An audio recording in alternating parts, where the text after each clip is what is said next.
주보에도 나와 있으니까요. 우리 함께 이 말씀을 대하시며 읽도록 하겠습니다. 다 같이 시작. 아무것도 염려하지 말고 다만 모든 일에 기도와 간구로 너희 구할 것을 어떻게 하려고요? 아멘.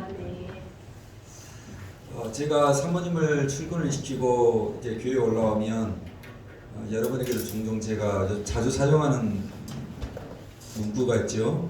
같은 시간, 같은 장소, 같은 자리.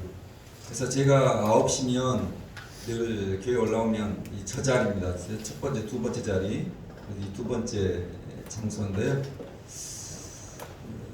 앉자마자 하나님께 계속 작정하면서 기도하는 시간들을 갖고 있습니다. 오전 9시, 오후 6시에 늘 그 시간을 갖고 있는데요. 그래서 같은 시간, 같은 장소, 같은 자리에서 교회를 위해서 또 여러분 한 사람 한 사람을 위해서 기도하고 있다는 것이 정말 얼마나 감사한지 저는 계속 그걸 많이 느낍니다. 그래서 함께 섬길 수 있는 교회가 있고 함께 여러분 한 사람 한 사람 이름 불러가면서 기도해 줄 수 있는 우리 믿음의 식구들이 있고 또 우리 자녀들이 있다는 것 자체를 생각할 때마다 얼마나 감사한지 모릅니다. 그래서 늘 저 자리에 앉으면 제일 먼저 나오는 게 하나님 같은 시간 같은 장소 같은 자리에서 교회를 위해서 또 우리 식구들을 위해서 기도할 수 있다는 것이 너무너무 감사합니다. 그 기도 첫 번째 기도입니다. 그리고 이제 나머지 교회를 위해서 또 여러분 식구들 한 사람 한 사람의 여러 가지 문제, 어려운 형편들을 위해서 기도하고 있습니다. 하나님께서 종의 기도 가운데 하나하나 응답하시고 또 우리 권 집사님이 간증했던 것처럼 여러분 가정에도 그런 간증들이 하나하나 응답이 되었으면 정말 좋겠습니다. 혹시 여러분 그 문구를 들어보신지 모르는데 맛있는 일상을 만들어가는 회사가 있습니다. 혹시 어떤 회사인 줄 아십니까? CJ예요. 맛있는 일상을 만들어가는 회사가 있는데 맞습니다. CJ가 아닌데 맞나요? 맞아요. CJ. 그래서 CJ의 아오홈이라는 자회사가 하나 있죠. 그 회사에 우리 윤진선 성도님께서 트럭을 몰고 있습니다. 이 말씀 드린 것은 제가 사모님을 화원꽃집에 이제 출근시켜 놓고 이 길을 따라서 이제 성정동으로 진입을 하고 올라옵니다. 그러면 그 9시 여간이 좀 넘습니다. 그러면 왼쪽 편에 차 한 대가 늘 그 시간에 주차되어 있습니다. 그 차가 우리 윤진선 성도님의 아오홈이라는 차입니다. 한 달 좀 넘는 시간 동안 계속해서 그 자리에 항상 그 차가 세워져 있으면서 저는 그 차를 보고 이제 쭉 올라옵니다. 그리고 이제 교회를 도착하지요. 근데 한 3주 전부터 그 생각이 퍼뜩 들었어요. 그 차를 걸으면서 기도해 드려야 되겠다. 무슨 기도일까요? 하나님, 밤늦은 시간 운전하고 밤늦은 시간 피해 달라는데 하나님 안전케 해주시고 하나님 오고 가는 길 주의 천사를 통해 하나님 부어주시고 피곤치 않고 곰피지 않게 주시옵소서. 현재 그 차를 지고 지나갈 때마다 그 기도를 그냥 부견듯 하는 겁니다. 그러다 보니까 우리 신대집사님 차를 볼 때 977번이거든요. 9777 스타렉스. 근데 그 짠한 생각이 드는 거예요. 갑자기 내가. 그래서 예전에 진짜 한 번도 안 했어요. 제가 저희 집에 같이 사는데도. 그래서 우리 윤진선 성도님 기도를 해주고 그 다음부터 제가 너무 미안한 거잖아요. 그래서 이제 제가 출근하면 9777이 항상 또 같은 자리에 주차되어 있습니다. 그러면 제가 그 차를 오면서 하나님 우리 신입사님 하나님 피곤치 않게 하시고 공사 현장 가운데 안전사고 있지 않게 하시고 하나님 담배 끊게 주시옵소서라고 제가 기도하고 있습니다. 왜냐하면 건강을 이제 책임질 날이가 우리가 됐기 때문에 나는 우리 신입사님이 저보다 더 오래 살기를 축원합니다. 그러기 위해서는 담배 끊으셔야 돼요. 그래서 제가 우리 차 볼 때 그런 기도를 제가 지금 한 3주 연속해서 이제 계속해서 드리고 있습니다. 아마 언제까지나 계속해서 제가 그 기도를 드릴 것 같습니다. 제가 이 말씀 드리는 것은 우리 교회 식구들 위해서 한 사람 한 사람 또 생각하면서 또 학생들 한 사람 한 사람 생각하면서 기도하면서 우리 식구들이 그렇게 하는 일들마다 잘 풀렸으면 좋겠고 또 하나님께서 그들의 삶 가운데 형통함의 축복을 주면 좋겠다는 그 간절한 마음으로 계속해서 기도를 드리기 때문에 그렇습니다.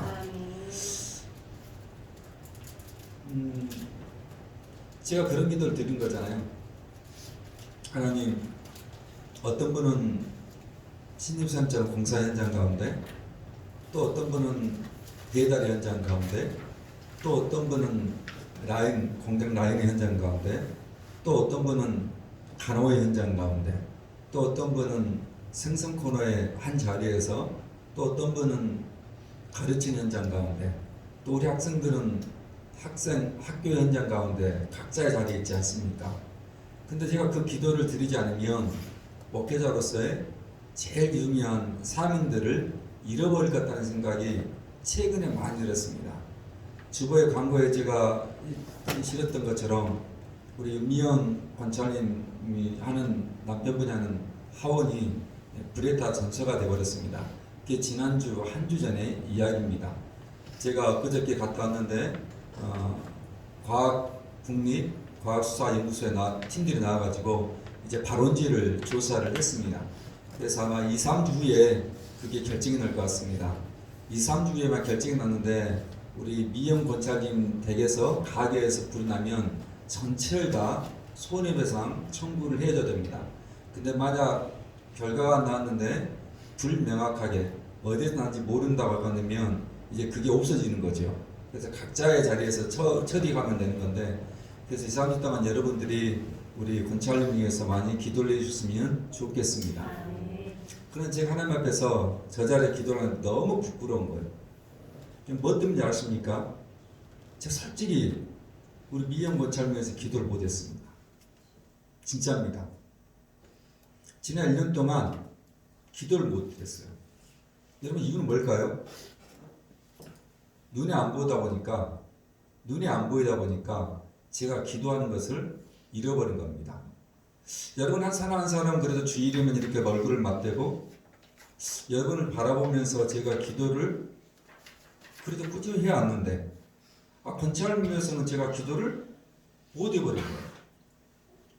그래서 혹시 내가 기도하지 않아서 그런 일들이 벌어지지 않았는가, 그 안타까움과 속상함이 하나님 2-3주 남았는데 2-3주 안에 정말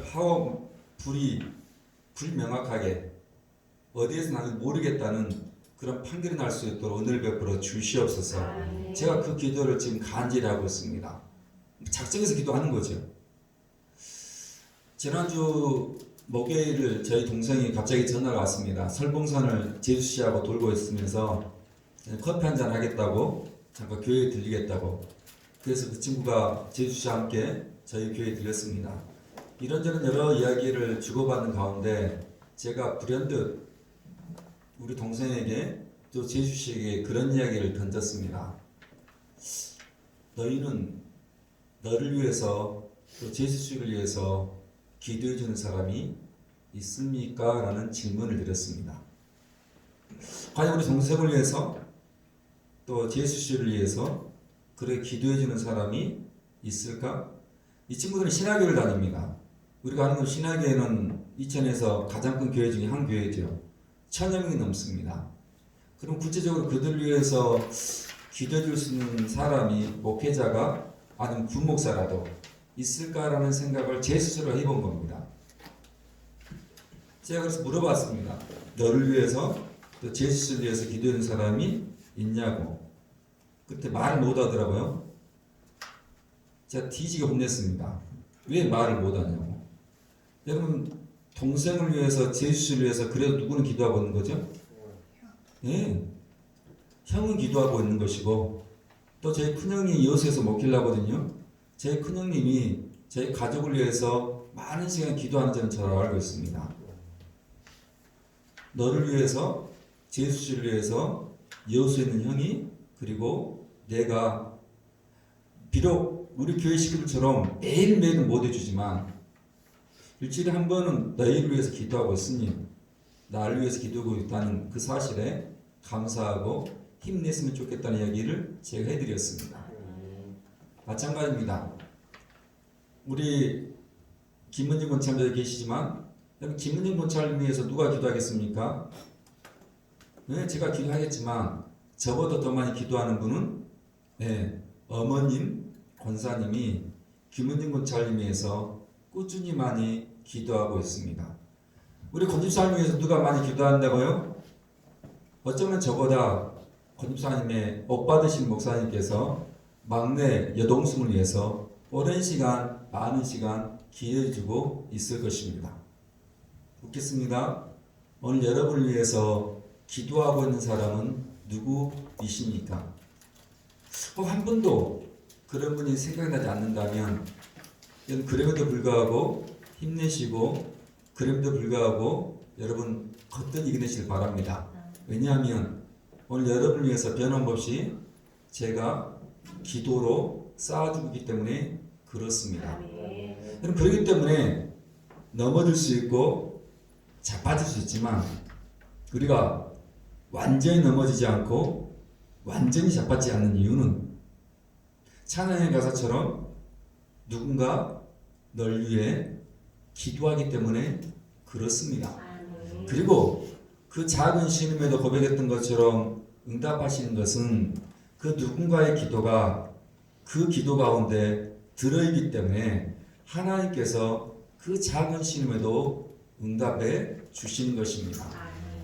권지사님께서 간증하다가 그런 말씀 안 드렸지만 2달 전에 집사님께서 늦은 시간 제게 전화를 하셨습니다. 목사님 너무 늦은 시간에 전화하면 목사님 힘드시죠? 예, 갑자기 늦은 시간 하면 다들 안 좋은 이야기니까 너무너무 두려운 거죠. 근데 그날은 집사님 목소리가 굉장히 톤이 높았습니다. 목사님 저 다시 이천에 있는 해피마트로 가게 되었어요. 무슨 일인가 싶었습니다. 그리고 과정을 이야기를 하시면서 이렇게 말씀하셨습니다. 제가 하나님께 따지듯이 기도했어요, 목사님. 어린아이처럼 기도했어요. 어떻게요? 하나님, 이곳에서 여러분 아는 것처럼 원주에서 돈을 많이 벌게 해주시던, 아니면 하나님, 제가 다른 곳으로 가게 해주시던 책임져 달라고. 그런데 하나님께서 원주에서는 돈을 많이 벌게 하는 것이 아니라 그냥 이천, 원래 네가 돈 많이 벌었던 해피마트로 보내버리신 것입니다. 제가 그 말을 듣고 집사님께 그랬습니다. 집사님 잘 됐습니다. 집사님이 영광, 거기서 누렸던 그 자랑이 해피마트였기 때문에 해피마트에 다시 오신 것이 얼마나 큰 감사입니까? 그런데 그 감사가 어떻게요? 집사님의 작은 신음 한마디의 기도였기 때문인 것입니다. 여러분 그래 부탁합니다. 여러분 가운데 문제 있고 여러분 가운데 어려운 분명히 있습니다. 근데 왜 기도하지 않으십니까? 성경 말하지 않습니까? 너희 구할 것을 감사함으로 아뢰면 하나님이 여러분의 작은 시험에도 응답하시기 때문에 그렇습니다. 그러려고 하나님께서 제가 저 자리에서 같은 시간, 같은 장소, 같은 자리에서 기도하는 여러 가지 기도 제목 중에 사모님이 저한테 바로 그제인가요? 어제 나쁜 소식이 있고 더 나쁜 소식이 있는데 어떤 소식부터 들을까요? 라고 이야기를 하시고 아우 이건 도대체 뭔 사건이야. 이 사모님 전화할 때 뜨끔뜨끔 거리죠. 좋은 소식이 하나 있다면서 제 전화를 했습니다. 저희 교회를 나오지도 않고 어느 누군지도 모릅니다. 근데 사모님 다니는 학원에 어떤 친구가 학원을 다니는데 그분이 다른 분을 또 소개를 해줬대요. 근데 그분이 아마 어느 교회 권사님 같습니다. 그 권사님이 우리 교회를 아셨던 것 같아요. 그러면서 그 원장님에게 우리 교회에 대한 이야기를 몇 마디를 나눴습니다. 그러면서 그 권사님 마음에 저희 교회에 대한 생각, 저희 교회에 대한 안타까움, 저희 교회에 대한 마음이 들더라는 것입니다. 그러면서 그 원장님에게 여러 가지 얘기하면서 사모님에게 저희 교회 계좌번호 하나를 달라고 했다는 것입니다. 계좌번호를 달더니 20만 원이라는 돈이 찍혀 들어왔습니다. 여러분 20만이 별로 큰 돈이라고 생각하지 않지? 큰 돈이 아니잖아요. 근데 저는 하나님께 너무너무 감사한 거죠. 어떻게 그분이 우리 교회를 알았을까? 어떤 루트를 통해서 우리 교회에 대한 이야기를 들었을까? 곰곰이 생각해봤습니다. 그러면서 1년밖에 되지 않은 우리 교회를 그 권사님이 어찌 알았을까라면서 그런 생각을 했습니다. 그럼에도 불구하고 1년 동안 우리 교회가 코로나로 힘들고 또 1년에 새로운 개척의 현장가 됐지만 뭔가 우리 교회 안에서 이런저런 일들 하지 않았습니까? 때로는 붕어빵 전도도 하고 때로는 상가 전도도 하고 때로는 우리 성탄 2부 행사 때 그 추운 날 24일 저녁에 찬양을 드리면서 성탄의 아름다운 소식을 함께 나누지 않았습니까? 어쩌면 그 권사님이 이리저리 여기저기 지나가시다가 우리 교회가 붕어빵 전도를 하고 있고 24일 저녁에 성탄 찬양하는 것을 불현듯 보았는지 모르겠습니다. 그리고 저 교회가 청정동 가장 높은 곳 끝자락에 생겼는데 참 열심히 하는구나 라는 생각을 했던 것 같습니다. 그리고 작지만 자기가 이 교회를 위해서 도울 수 있는 것이 무엇인가 라고 생각하다가 자기 손주가 이 학원에 다닌다면서 이 학원과 연관되어 있는 사모님이 나들목교회 사모라면서 알게 되었고 그래서 조금이나 도움을 주고 싶어서 계좌번호를 달라 하시고 20만 원의 선교헌금을 교회 가운데 보내주신 것입니다. 얼굴도 모르고 이름도 모르지만 하나님은 종의 기도 가운데 그렇게 응답해 주시더라는 것입니다. 그래서 제가 사모님에게 그랬습니다. 우리가 그 돈 받았으니 그 20만 원 돈을 온전히 오롯이 전도하는 데 사용하자고 했습니다. 그래서 12월 첫째 주 목요일에 다시 그동안 쉬었던 붕어빵 전도를 이 앞에서 다시 할까 합니다. 그리고 12월 24일 날 성탄 찬양 예배 때 제가 어떤 분이 미리 이야기했지만 우리 이번에는 찬양보다 연주회로 한번 준비했으면 좋겠다는 생각을 갖고 있습니다. 그렇게 해서 교회가 이곳에 있는 자리에서 아름답게 소문나고 그 이야기를 교회 다니시는 또 교회 다니는 사람들 가운데 이렇게 저렇게 소문났을 때 하나님께서 사랑하는 교회 가운데 기름 부으심의 축복이 있지 않겠는가 생각을 해보는 것입니다. 그것이 종이 같은 시간, 같은 장소, 같은 자리에서 때로는 9시에 때로는 6시에 교회를 위해서 여러분 한 사람 한 사람을 위해서 기도하는 그 응답인 것을 제가 최근에 많이 경험했기 때문에 그렇습니다. 그래 부탁합니다. 우리 그럼에도 불구하고 짧지만 하나님께 기도하시는 여러분 되기를 축원합니다. 그리고 여러분을 위해서 그 누군가 목회자 한 사람이 기도하고 있다는 것 역시 기억하시면서 우리 이 땅 하루하루 근사하게 멋지게 살아내시기를 축원합니다. 그리고 마지막 이제까지 받은 복도 감사한데 앞으로 주실 받을 복들도 여러분들이 기대하시는 그런 귀한 축복의 시간이 마지막 2020년 남은 시간 가운데 있기를 축원합니다. 이 시간 계속해서 우리 찬양 들을 때